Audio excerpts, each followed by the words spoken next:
जहां पूरे देश में बाबा साहब भीमराव अंबेडकर की 134वीं जयंती मनाई। बाबा साहब के किए गए कार्यों और उनके द्वारा दलित समाज को जीने के लिए अधिकार दिलाया और आज दलित समाज जो भी है बाबा साहब की देन है।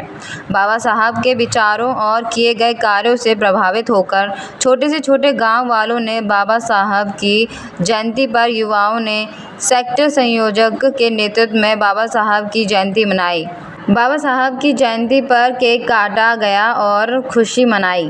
गांव में बाबा साहब की शोभा यात्रा बड़ी धूमधाम से निकाली गई। भाजपा सेक्टर संयोजक श्याम कुमार ने कहा कि बाबा साहब के आदर्श और सिद्धांत ही हमारे जीवन की प्रेरणा हैं, जिन पर चलना हम सबकी जिम्मेदारी है। बेहट रोड स्थित गांव नज़ीरपुरा में भाजपा सेक्टर संयोजक श्याम कुमार ने आवास पर बाबा साहब डॉक्टर भीमराव अंबेडकर का जन्मोत्सव हर्षोल्लास के साथ मनाया गया। इस अवसर पर केक सेरेमनी का आयोजन भी किया गया। इस अवसर पर मिठाई बांटकर खुशी मनाई। इस अवसर पर सेक्टर संयोजक श्याम कुमार ने बाबा साहब डॉक्टर भीमराव अंबेडकर को सर्व समाज का पथ प्रदर्शक बताते हुए कहा कि हमें उनके आदर्शों सिद्धांतों को अपनाना चाहिए, क्योंकि यही हमारे जीवन सफलता और विकास का मार्ग दिखा सकते हैं। उन्होंने कहा कि हमें बाबा साहब के बताए मार्ग पर चलना चाहिए।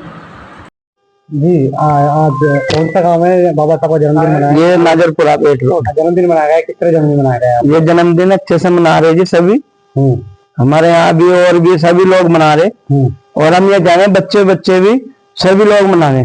अच्छा, जैसे क्या संदेश देना चाहेंगे बाबा साहब? बस हम तो ये चाह रहे हैं जी हमारे बच्चे आगे बढ़े, जैसे पहले थे ऐसे ना, और अच्छे से अपना ओढ़ा पैरा बढ़िया, जैसे आज हम सूट बूट में है तो ऐसे ही रखते हैं। ये भी जन्मदिन में क्या क्या तैयारी की गई आपकी तरफ से? बस ये बच्चे सभी सुबह से लग रहे हैं आज।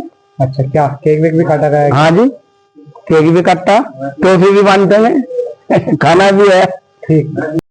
क्या नाम आपका? मेरा नाम रविंद्र सिंह गौतम। कौन सा गाँव है? ये नाजीपुरा आकाश कॉलोनी सहारनपुर। क्या कार्यक्रम किया है आज? हमारे बड़े भाई साहब श्याम कुमार के यहाँ पे बाबा साहब का जन्मदिन बड़े धूमधाम से इनके आवास पर मनाया जा रहा है और हम सब लोग कॉलोनी वासी भी यहाँ पे सभी शामिल है। और हम बाबा साहब के जन्मदिन के अवसर पर सभी देशवासियों को संदेश देना चाहते हैं कि भारत में एकता कायम रहे, भाईचारा बना रहे।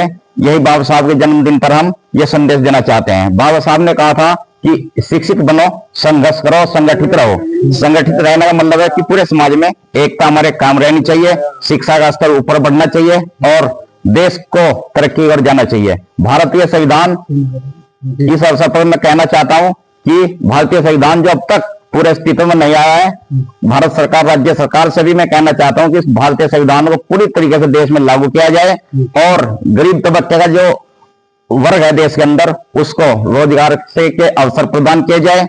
गरीब व्यक्तियों के लिए शिक्षा फ्री की जाए और गरीब बच्चों के लिए छात्रवृत्ति की योजना चालू की जाए पुनः, जो सरकार ने बंद कर दी गई थी। और जो सरकारी जमीन है उन पर गरीब व्यक्तियों के पट्टे काट दिए जाए ताकि जो देश में फैली गरीबी है वो खत्म की जा सके। ठीक है।